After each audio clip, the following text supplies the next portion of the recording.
अस्सलाम वालेकुम प्यारे बच्चों, मैं आपकी उर्दू टीचर नाहिद अस्कर। आज हम फ्लायर में जो पढ़ने वाले हैं वो है लाम मीम नून हे के 4 हरूफ के साथ हमने अल्फाज बनाने हैं। जी, हमने 3 हरूफ के साथ अल्फाज बना लिए, 2 के साथ भी बना लिए। आज हमारे पास 4 हरूफ हैं। 4 हरूफ से तो बहुत सारे अल्फाज बन सकते हैं और बहुत बामानी। मिसाल के तौर पर लाम को पहले लेते हैं। लाम अलिफ ला, लाम अलिफ ला, लाम अलिफ लाम अलिफ, 4 हरूफ हो गए। लाम अलिफ ला क्या बन जाएगा? ला ला। लाम अलिफ ला ते अलिफ ता, लाम अलिफ ला ते अलिफ ता, ला ता। लाम अलिफ ला, लाम बड़ी ये ले, ला रे। लाम अलिफ ला, लाम बड़ी ये ले, ला ले, ला ले। अच्छा, अब लाते भी हो सकता है। लाम अलिफ ला ते बड़ी ये ते, लाते, ये भी 4 हरूफ के साथ है। और मीम को देखिए, मीम अलिफ मा, मीम अलिफ मा, मा मा, मीम अलिफ मा, लाम अलिफ, 4 हरूफ हो गए। मीम अलिफ मा, लाम अलिफ ला, इसको इकट्ठा करके पढ़ा करें तो आपको मज़ा भी आएगा और हर्फ भी वाज़ेह होगा। मीम अलिफ मा, लाम अलिफ ला, माला। मीम अलिफ मा, चे अलिफ चा, माचा। या मीम अलिफ मा, जीम अलिफ जा, माजा। कोई भी हरूफ जो आप बना लें। नून अलिफ ना, नून अलिफ ना, नाना, नाना अबू भी होते हैं ऐसे, ना ना, 4 हरूफ हो गए। नून अलिफ ना, नून छोटी है नी, ना नी, नानी अम्मा भी होती हैं। और नून अलिफ ना, लाम बड़ी है ले, ना ले। कैसे मज़े से हरूफ बनते जा रहे हैं, आपने खुद से भी सोचने हैं। ज़रूरी नहीं कि यही 4 हरूफ हों, आप भी सोच सकते हैं, नए अल्फाज भी बना सकते हैं। मिसाल के तौर पर अब हम हे को देख लेते हैं। हे लिफा, हे अलिफा, हा हा, हा हा हंसने के लिए भी होता है। हेलिफ हा, काफ छोटी ये की, काफ और छोटी ये को इकट्ठा लिखें तो की बन जाएगा। हेलिफ हा, काफ छोटी ये की, हा की। कितने ही दिलचस्प तरीके से हमने 4 हरूफ के साथ अल्फाज बनाए। बहुत से अल्फाज आप बहुत मज़े से जानते थे पहले से, बहुत से अल्फाज आप खुद से भी बना सकते हैं। आपका काम ये है कि आपने 4 हरूफ के साथ अल्फाज बनाए। हमारा आज का सबक यहीं पे ख़त्म होगा। इंशाल्लाह ताला अगले सबक के साथ फिर आपसे मुलाकात होगी। तब तक के लिए अल्लाह हाफिज़।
अस्सलाम वालेकुम अज़ीज़ असातिज़ा कराम। आज हमने फ्लायर में बच्चों को जिस चीज़ की मश्क करवाई वो है लाम मीम नून हे के साथ मिलाकर 4 हरूफ। 4 हरूफ से अल्फाज बनाना बहुत आसान भी है, बहुत बामानी अल्फाज बनते हैं। लाम अलिफ ला, लाम अलिफ ला लाला, या लाम अलिफ ला लाम बड़ी ये ले ला ले, या लाम अलिफ ला ते अलिफ ता लाता। इसी तरह से मीम के साथ मीम अलिफ मा, लाम अलिफ ला माला। लाजमी नहीं है कि हम इन्हीं हरूफ के साथ अल्फाज बनाएं या बच्चों को कहें कि आप इन्हीं को याद कर लें। बेशुमार अल्फाज बनते हैं और वो बच्चों को सोचने के लिए भी दें क्लास में उनसे, और मश्क भी ऐसी करवाएं कि और कौन सा ऐसा हर्फ हो सकता है जो हम साथ मिलाएं तो लफ्ज़ बन जाए। नून अलिफ ना को देखें, नून अलिफ ना, नून अलिफ ना नाना, नून अलिफ ना नून छोटी नी नानी। इसी तरह से हे अलिफ हा, हे अलिफ हा काफ छोटी है की हा की, हे अलिफ हा हा हा। अब बहुत से अल्फाज जो हम 4 हरूफ के साथ बना सकते हैं और बच्चों से हम उसी की मश्क करवा सकते हैं कि बच्चे उसको दिलचस्पी के साथ सीखें, बच्चों को मज़ा आए, वो नए अल्फाज बनाएं और ख़ुद से अल्फाज बनाएं। हमारी वेबसाइट का लिंक आपको नज़र आ रहा है जिस पर तमाम रिसोर्सेज आपको दस्तयाब होंगे। इंशाल्लाह ताला अगली वीडियो अगले सबक के साथ फिर आपसे मुलाकात होगी। तब तक के लिए अल्लाह हाफिज़।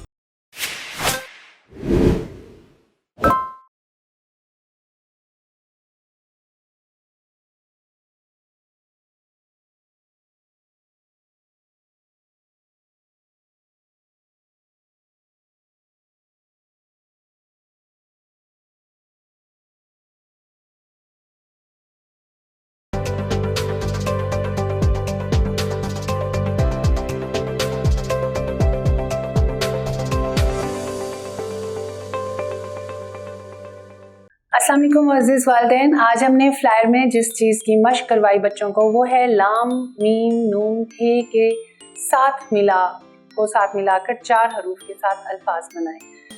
4 हरूफ से अल्फाज बनाने का मतलब ये होता है कि बामानी अल्फाज ज़्यादा तौर पर सामने आते हैं, जैसे लाम अलिफ ला लाला। इसी तरह से मीम के साथ है मीम अलिफ मा मामा, मीम अलिफ मा लाम अलिफ ला माला, या नून अलिफ ना नून छोटी नी नानी। इसी तरह से है अलिफ हा काफ छोटी है की हा की। ये सारे हरूफ वो हैं जो हम बच्चों को इनके अलावा भी दे सकते हैं कि इनके अलावा भी आपके जहन में जो हरूफ आ रहे हैं उनको साथ मिलाएं और देखें कि कौन से अल्फाज बनते हैं। बच्चे जब खुद से सीखेंगे, खुद से बनाएंगे तो ज़्यादा अच्छे तरीके से सीखेंगे। सीखने का ये अमल उनको खुद से करने दें ताकि उनके अंदर शौक़ पैदा हो और वो खुद से अल्फाज बनाएं। हमारी वेबसाइट का लिंक भी आपको नज़र आ रहा है, इस पर तमाम रिसोर्सेज दस्तयाब होते हैं। हमारी इंशाल्लाह ताला आपके साथ फिर मुलाकात होगी अगले सबक अगली वीडियो के साथ। तब तक के लिए अल्लाह हाफिज़।